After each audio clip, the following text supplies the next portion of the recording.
and thank you for joining us for this virtual panel discussion for cell breast cancer research work. I am Nelly Baratta, and I'm a senior editor for Cell Reports, and I'll be moderating today's discussion on the translational value of the experimental models for cancer immunotherapy. And I'm sure that our audience would not need any introduction on the topic.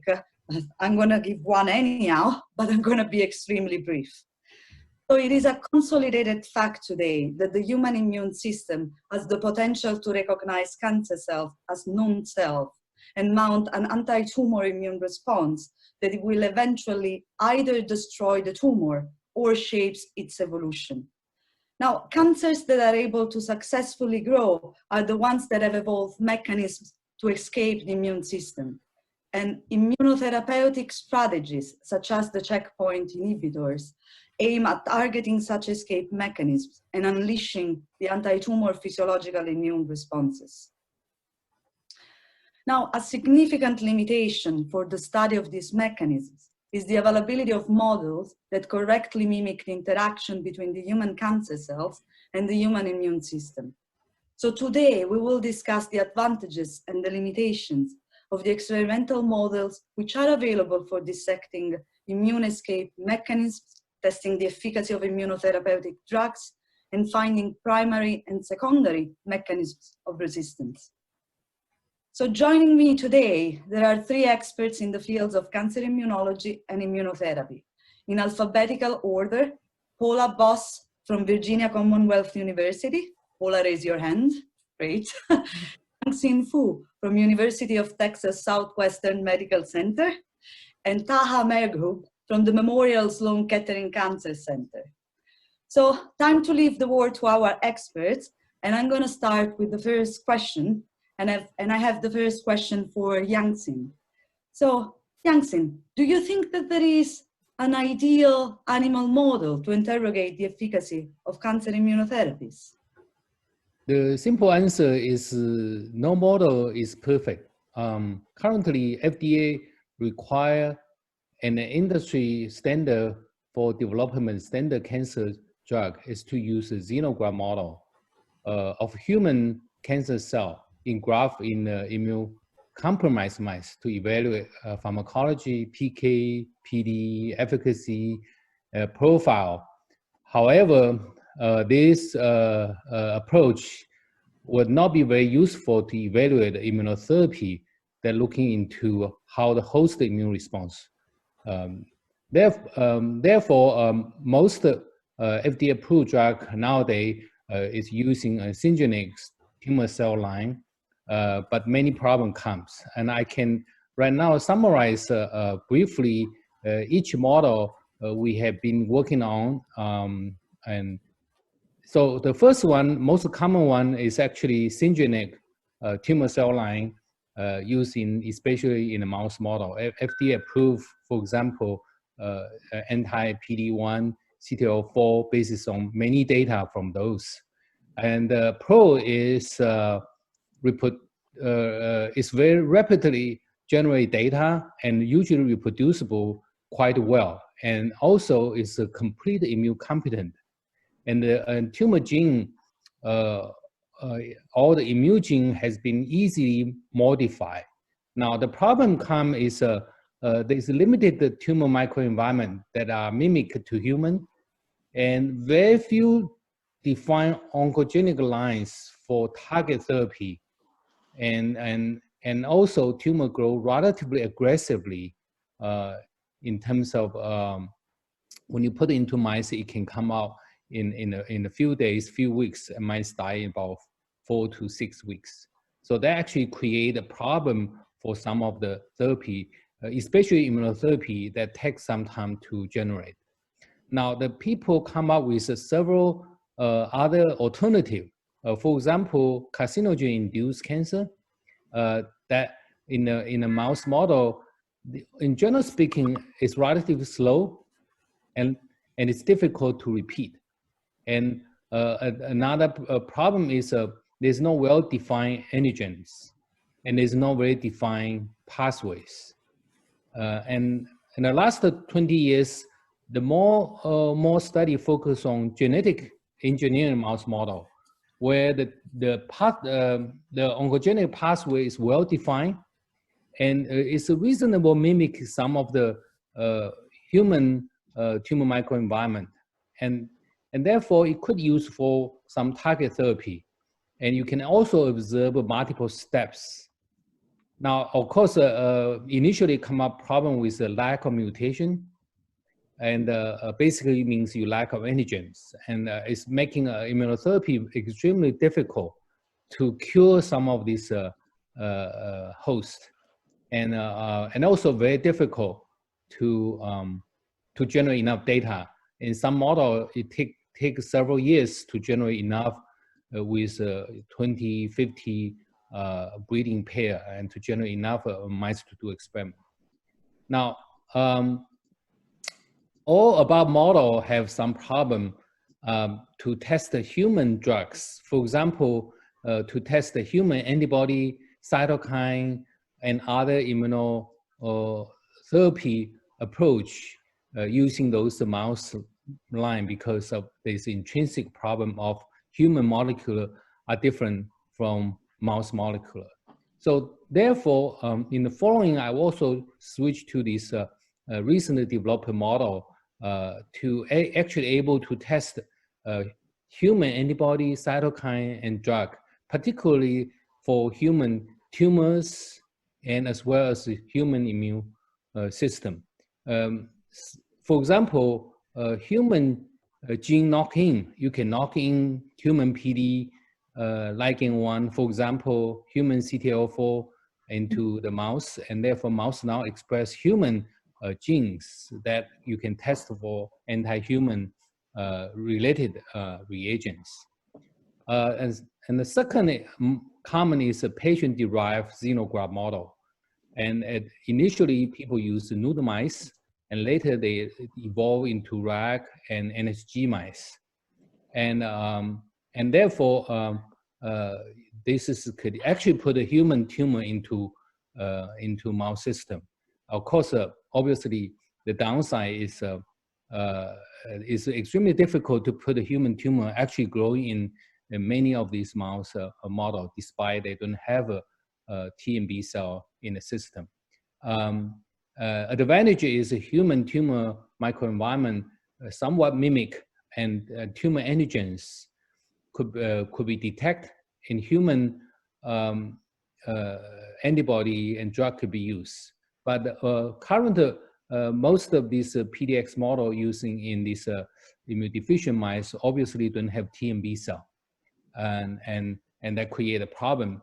So recently people started to use CD34 and other system to reconstitute those mice, and compare with PBMC CD34 have some advantage. You can have mice that have a human immune system for 6 months to 1 year. And depending on what model you use, nowadays you can allow 50% or more your peripheral blood, basically human immune cell, including not only macrophage and dendritic cell from human, but also human T and B cell. Now you can test that model using human reagents. For example, antibody against the human molecule could be used in that system to partially evaluate the human immune response. In general speaking, this kind of reconstitution is not very strong. For example, you can easily put an allogeneic tumor into the system. They can grow very well, despite you have human immune cell. Now, the advantage is you can see some impact with some of the human reagents that are tested so far. So I think in the future, it requires more effort to make a reconstitution more consistent, and also maybe you can use autologous tumor versus immune cell. I mean CD34, for example, to make it into the same mice, and therefore you can test some immune response. And so there's right now also many of these mouse models don't have a strong phenotype for immune-related adverse effect. And therefore it's more, mouse seems are more general, have no much side effect. And human, you do see a lot of strong side effect that limited people to use therapeutic dose on those patients. And that actually be part of problem right now in many immunotherapy. Example is anti-CTLA-4. I think I will stop here. So do you think, so ideally, do you think that probably more than one model should be tested? Or would you think that the humanized models that you talked about last are the ones that probably have the better chance of recapitulating what's actually happening, what might be happening in the patient? I think right now the efficacy, for example, humanized mice still have some limitation. Most published paper, if you look into humanized mice model they use and they respond to many immunotherapy poorly, and because of their immune reconstitution are not so great. And also for mechanism study, it still creates some problem because you have mixture system there. Many of reagents that rely on host cell response, especially stroma cell, for example, it may be difficult to evaluate as well. So I still think the best way to is combine with other mouse model, and therefore you can reach, basically each model have some unique feature, and you just needed to be sure that your question has been able to address by particular model. I don't think that there's one model can address all the questions. Great. Taha, do you have like a different opinion, or would you second?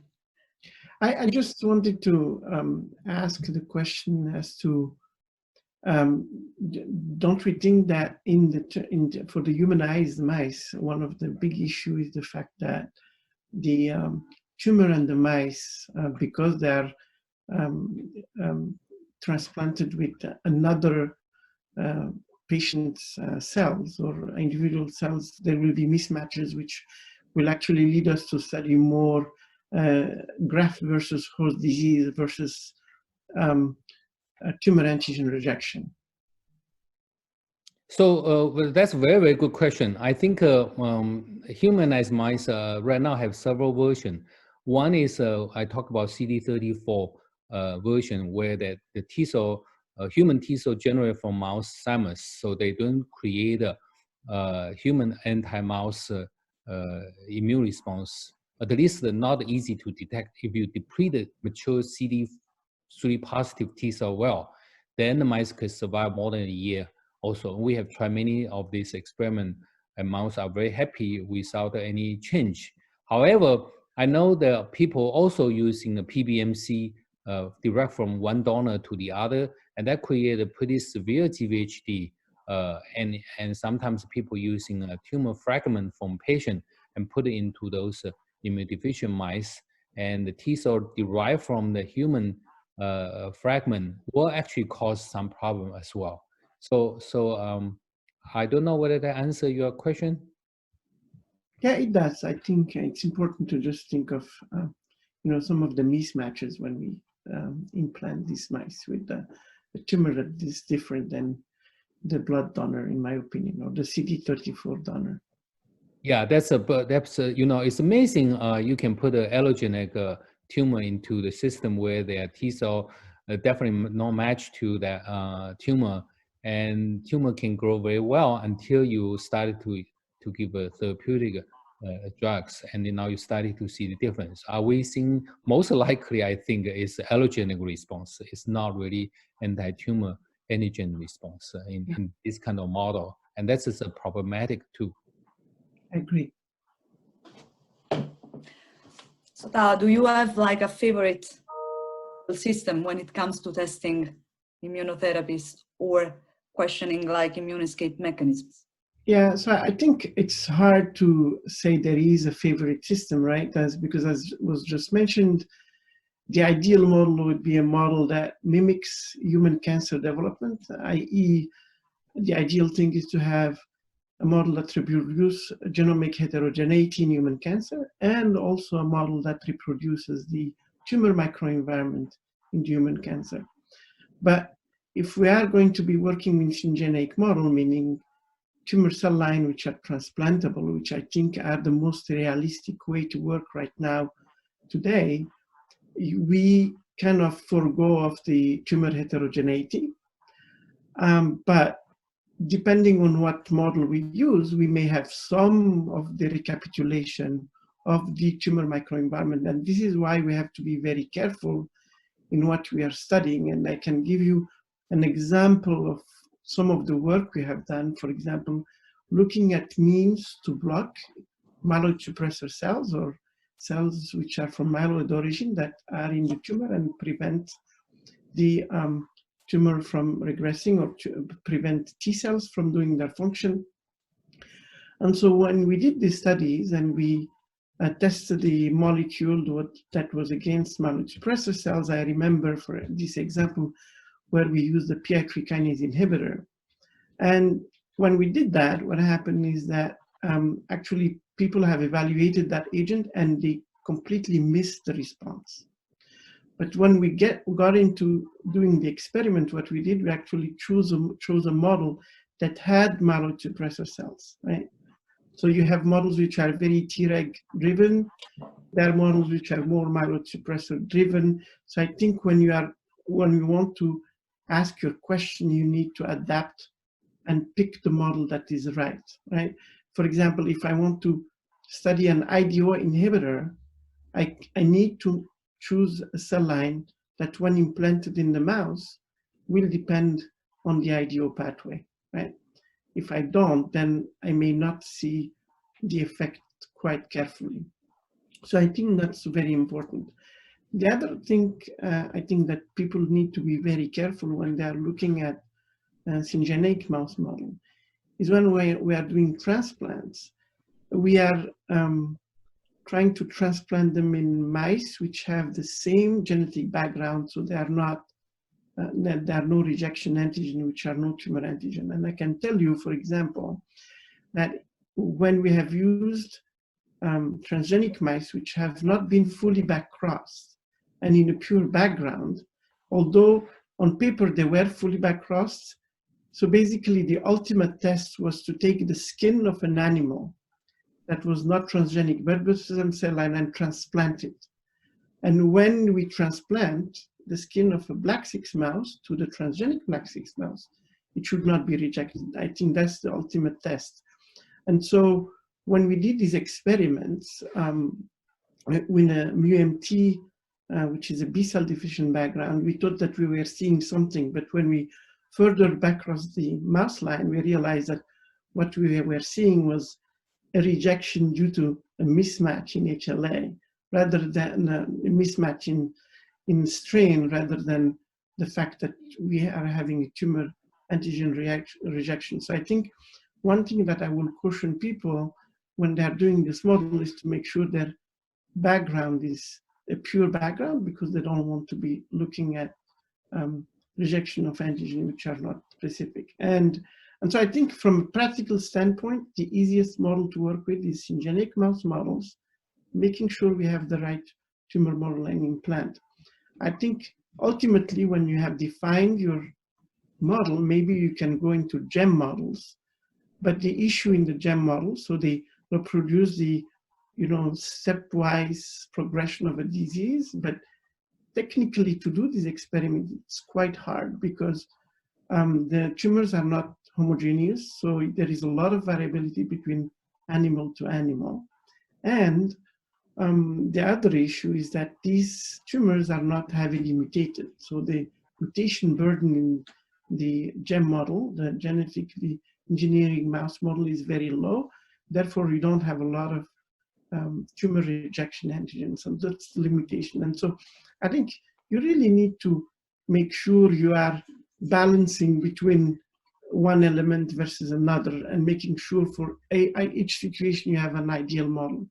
And finally, I think that in the future, when we are evaluating antibodies which are which don't have a mouse target. I mean, antibodies which, for example, would recognize human CTLA-4 but not mouse CTLA-4, then we would have to resort to transgenic mice which have human FCs, a la, and our neighbor across the street has developed, Ravage have developed a lot of this model, and so I think those are probably some of the ideal models. And of course, I spoke about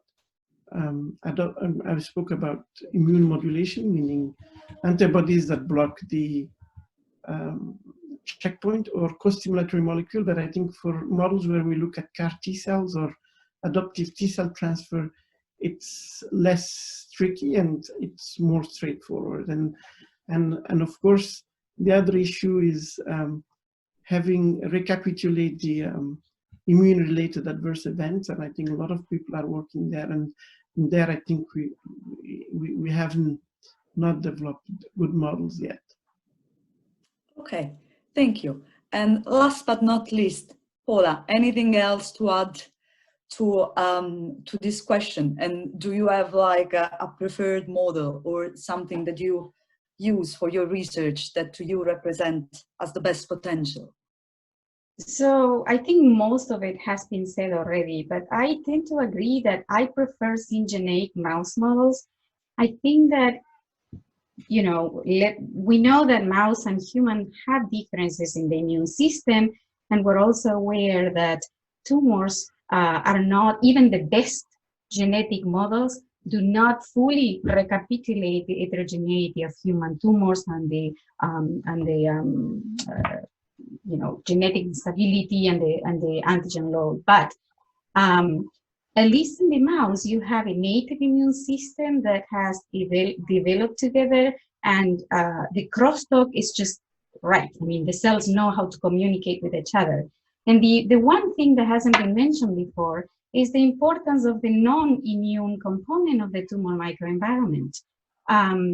You know, there is clear evidence now that the fibroblasts crosstalk to the immune cells, and they are major regulators of, you know, tumor progression and metastasis. So the fact that in these humanized models, you do not have much of the rest of the, you know, the tumor microenvironment, I think it is something to consider as well.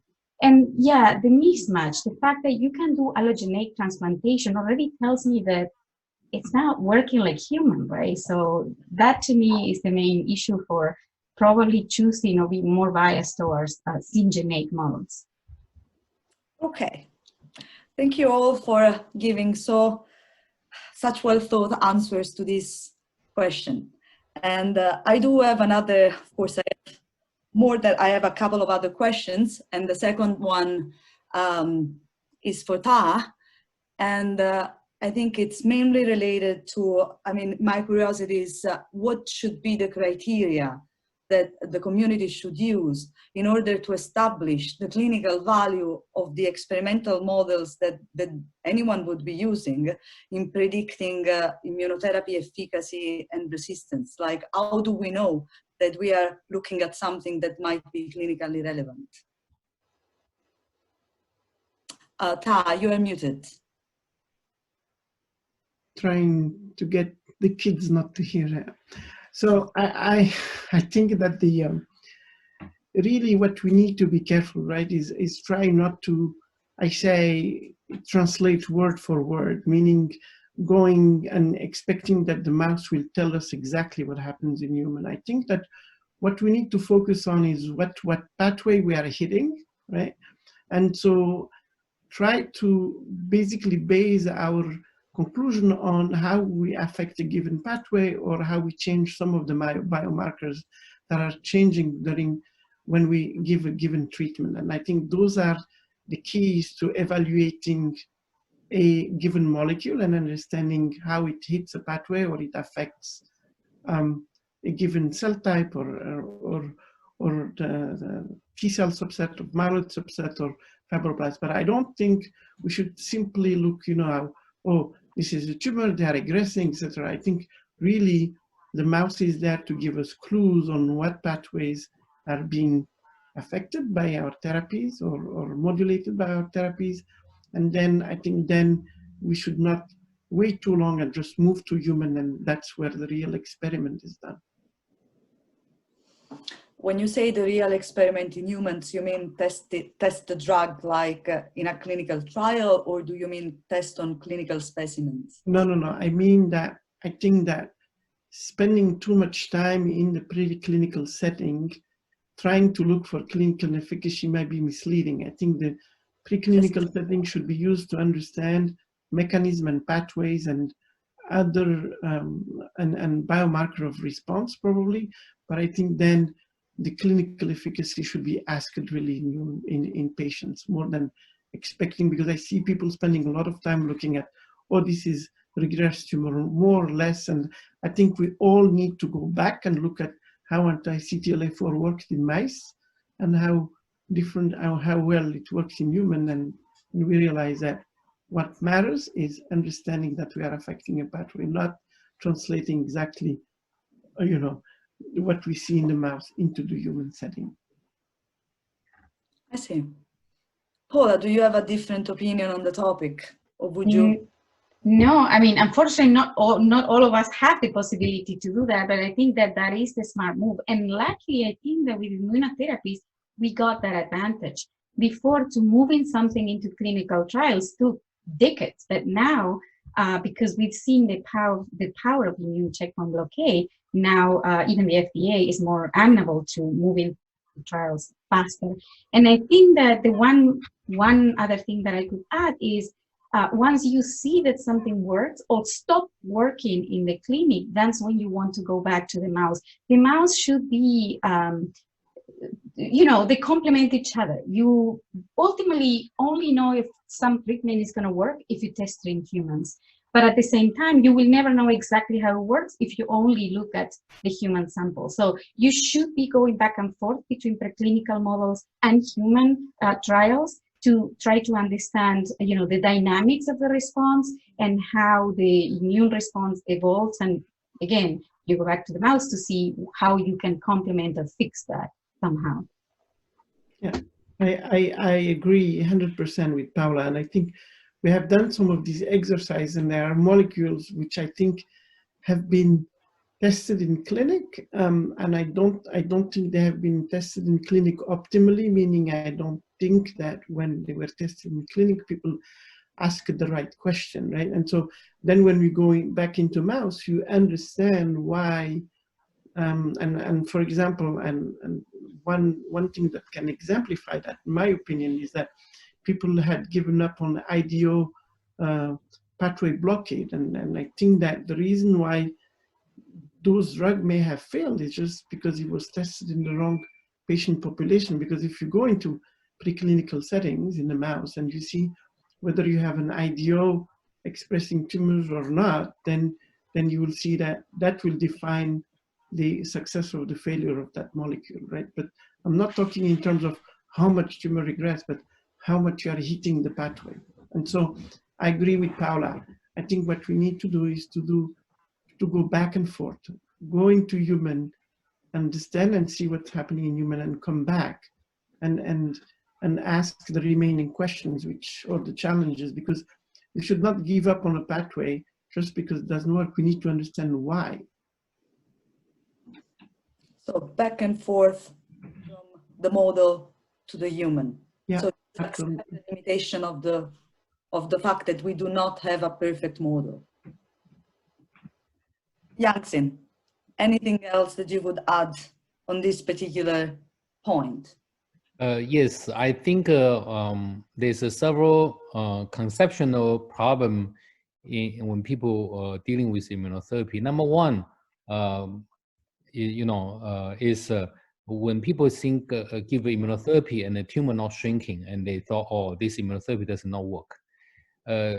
Keep in mind, for established tumor in both mouse and human, often just immunotherapy is not sufficient to change the course of the disease, especially if you are looking for tumor shrinking, complete shrinking. So currently there's a more clinical trial going on with neoadjuvant treatment. And the preliminary data seems to support the idea the many immunotherapy actually working on many patients in terms of immune response, but not in terms of tumor control completely. Therefore, other treatment that control tumor size are also very important. Therefore, we could maximize the best anti-tumor effect and also have enough immune response that prevent a relapse of tumor or tumor metastasis.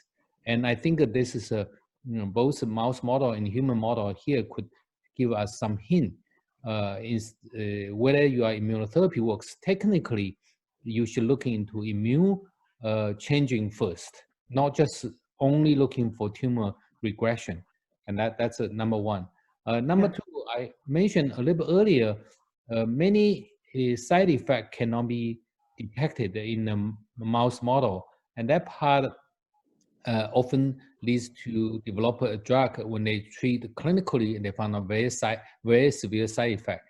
And they use very low dose instead. But when you do very low dose, you may not actually reach to therapeutic window. So these are two issues. Well, this is all very interesting, and I think that it's going to be very informative for anyone. And I have another question, and this time I would like Paula to answer first. And the question is like, do we have any, mice models are great, but not everybody has access to mice model. And of course, those are experiments which are quite a burden, both in terms of economical burden and also in terms of time that it requires to perform those experiments. So do we have any ex vivo or in vitro experimental models that have some translational value and that can be used to drive like relevant conclusions in your experience?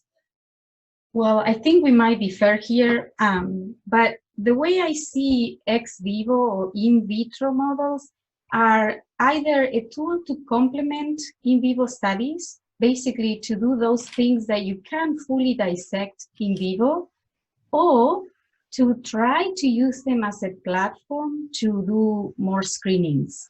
So I would say there are maybe, again in my mind, two groups of ex vivo in vitro studies. Ones that are the ones that have been classically used to look for functionality of different cell types. They're typically performed with either one cell type or just a few cell types co-cultured together or analyzed together ex vivo from the mouse. One example of this could be looking at T cell function.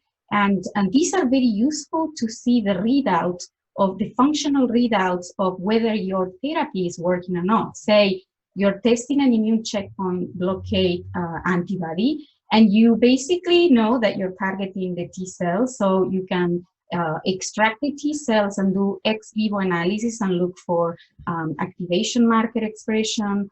You can look at proliferation. You can look at secretion of cytokines. You can look at cytotoxic activity of these cells when you take them out from a mouse that has been treated. Some of these assays have been adapted to get the treatment ex vivo, and in some cases they work. So for example, again, coming back to antibodies that target T cell molecules, you can analyze those parameters that I mentioned before in a relatively simple in vitro model where you have T cells, or maybe you have effector T cells and regulatory T cells, so you can also see the ability of these therapy to act in the context of immune suppression. Or you can see, because both effector T cells and Treg cells are T cells, if they share the marker, you can think of a experimental setup in which you can target the co-culture, or you can pre-target the effector cell or the Treg cell and then make the co-culture just to see what is the relative weight of the treatment. But these assays would be, faster. They would be relatively inexpensive, and easier to set up. I think that any immunology lab can do these assays on a regular basis. They can be improved or modified. So for example, you can, instead of just doing them in the 2 dimensions, you can do it in a 3D dimension. Sometimes that's been shown to increase the sensitivity of the assay.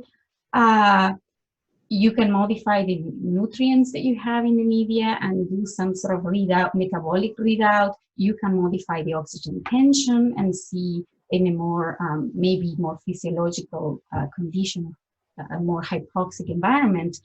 But again, I would say that these assays are probably more useful to, again, see if the treatment that you're thinking about, it's hitting the target. And I talk about these cells, but this could be done also with myeloid cells. That's what my lab does. So we isolate tumor macrophages from the tumors, and then we can, for example, look at the whole tumor promoting ability of these macrophages by mixing them with tumor cells and either culture them or simply transferring them to new hosts. And we know that myeloid cells are, as important as adaptive immunity. There are many, they're critical regulators of tumor progression and metastasis, and we know now that if you reprogram them, you can have, important improvements in outcome. But these are very reductionist in nature. I probably wouldn't start from there. Like I said, to me, in my mind, these sort of complement the in vivo studies. The other issue, so you can start, and I think when you talk about models, the characteristic of the type of experiments that you can set up correlate with the discussion of mouse models that we did before. You can start these models with basically a variety of sources. You can use murine tumors, or you can use human tumors. You can start as simple as mixing peripheral lymphocytes with a tumor cell line, or go more closer to natural and basically take tumor infiltrating lymphocytes and tumor cells from the tumor and try to do the cultures with them and in a more realistic manner. But again, those are very simple models. I think that in terms of using them for screening, the one model that is a bit more amenable to that and might save some time and some resources is these tumor spheroids that have been described lately. So basically, instead of and these are basically more representative of the tumor microenvironment. So you can take a murine tumor or human tumor and do a light enzymatic digestion and again get fragments of this tumor. And again, you can seed them into a 3D matrix and even put them into these microfluidic devices to mimic the shear stress. So those are a bit more close to the reality, to the physiology of the tumor microenvironment.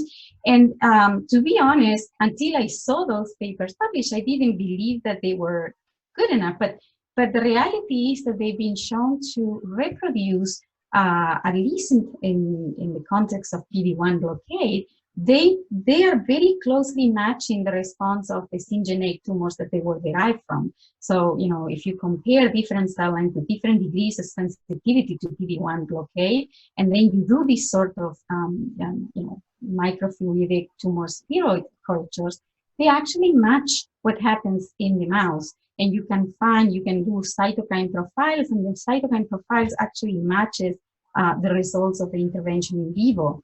And they've also been used to, like I said, as a screening tool to see what else, how you can combine this therapy with other therapies, and found to be also, at least in the handful of cases in which they've been tested, to sort of recapitulate what happens in vivo. So they found combinations that work better than PD-1 blockade, and then gone in vivo and shown that in vivo they also work.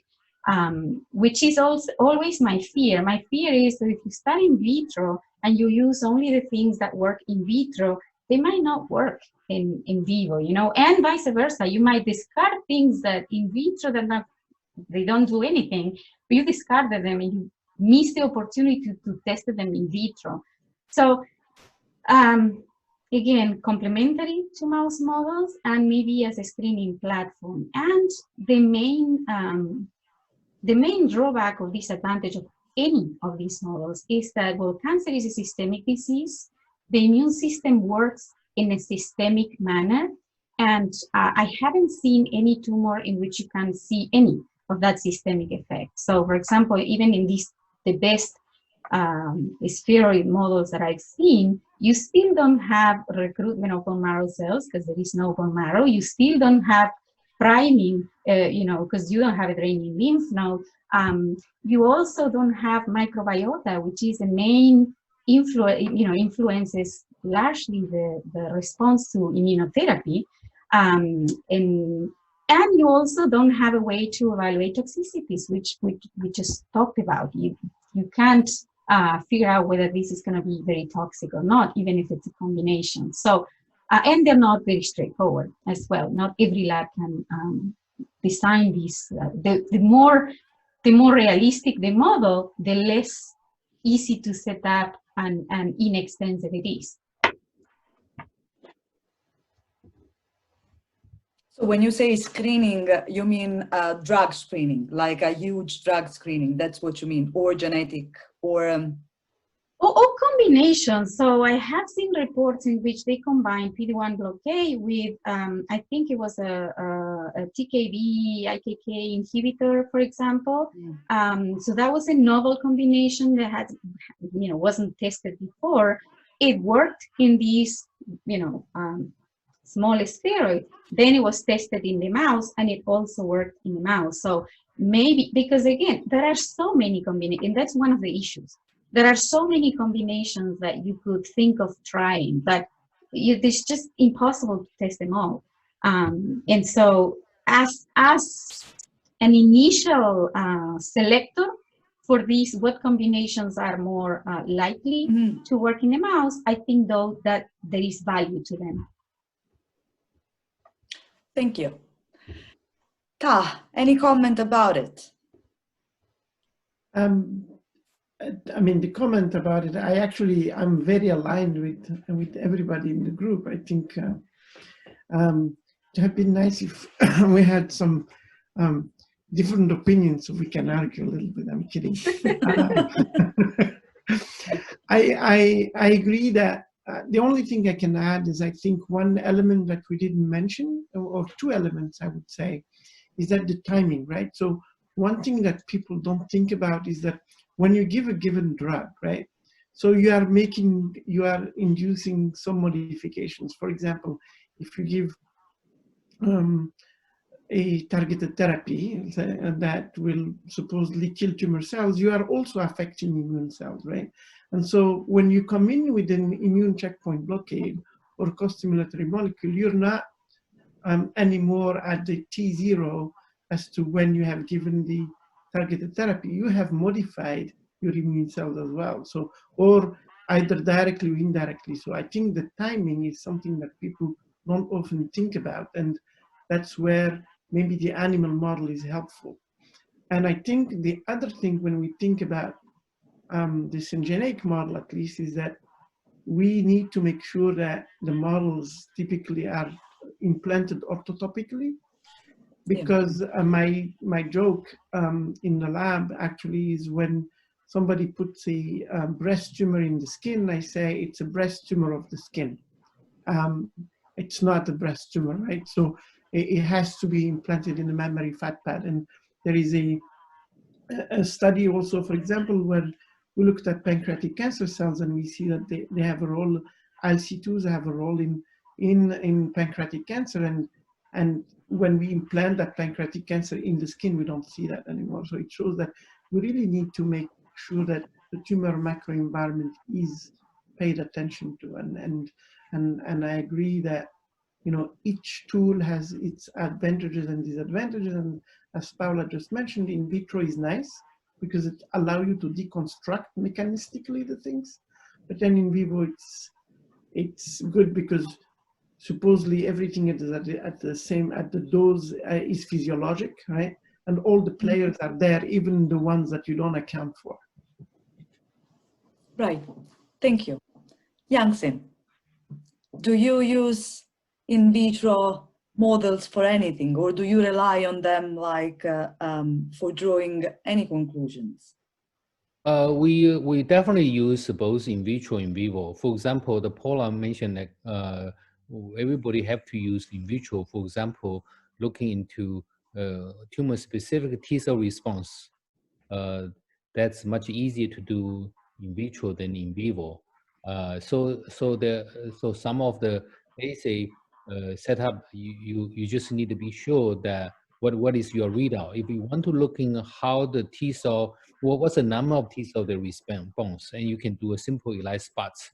But however, if you are looking for where those T cell response in the tumor microenvironment, then become more difficult using in vitro, but it's not impossible. I mean, you probably need to using the cell that, for example, myeloid cell from the tumor microenvironment that mix with the T cell that isolate from either drain lymph node or in the tumor microenvironment and directly test it. Just how to really mimic in vivo situation is a key.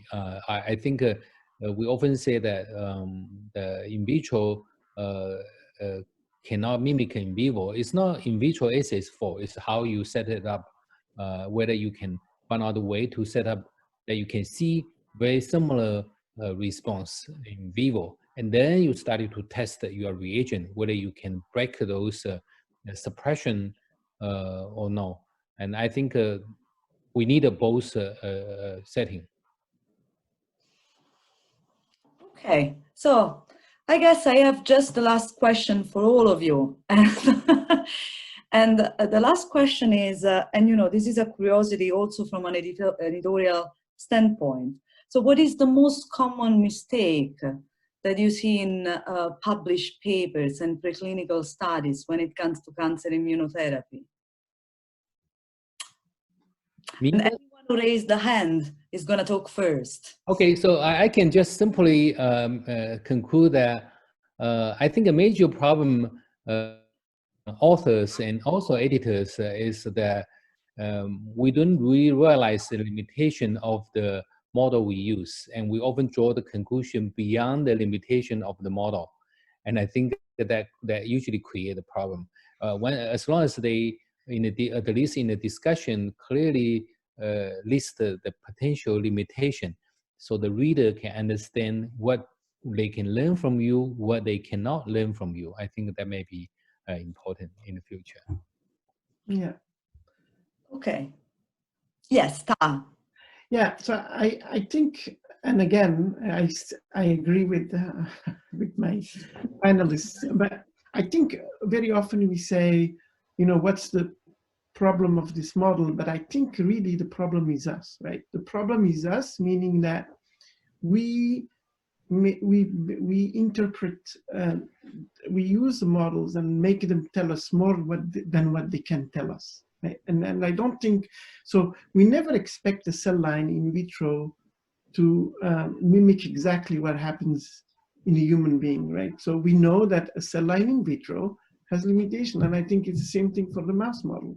The mouse model does have limitation, and I think if we are clever as scientists, we need to understand that we need to use complementary approaches which inform each other. And so some of them are important to tell us physiology, some of them will help us deconstruct the mechanisms, such as in vitro experiment or screen multiple drugs. And this is where we need to be you know, astute and smart. And we need to know the limitation of every model. And I think that when Paula mentioned before, unfortunately, some lab cannot do certain things. I think it is the era of, you know, team science right now, and I think people should collaborate and understand the same way we look at limitation of models, we can have limitation in terms of field, and we need to recognize what is the strength of the other collaborator that I will work with in order to complement my studies and have something more or less complete.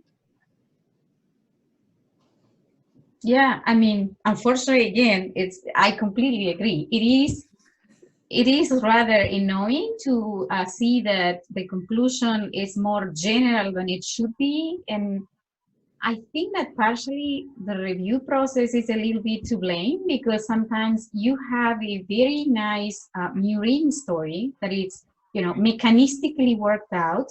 And of course, the next question is, okay, does this happen in human? But it's not so easy. So, people tend to do quick experiments to try to address that, but they're not the right experiment. They're done in a rush to try to, and the initial story did have a lot more value than it was built to be, I feel, at least. And then one thing that luckily doesn't happen is what Taha mentioned before, the right environment. There are so many examples of therapies that fail if the tumor is not growing in the orthotopic site, that at this point, it should be completely unacceptable. But luckily, I think the literature, the studies have moved quite past that. It used to be a common problem. Now I don't see it that often, I feel, but it's another issue.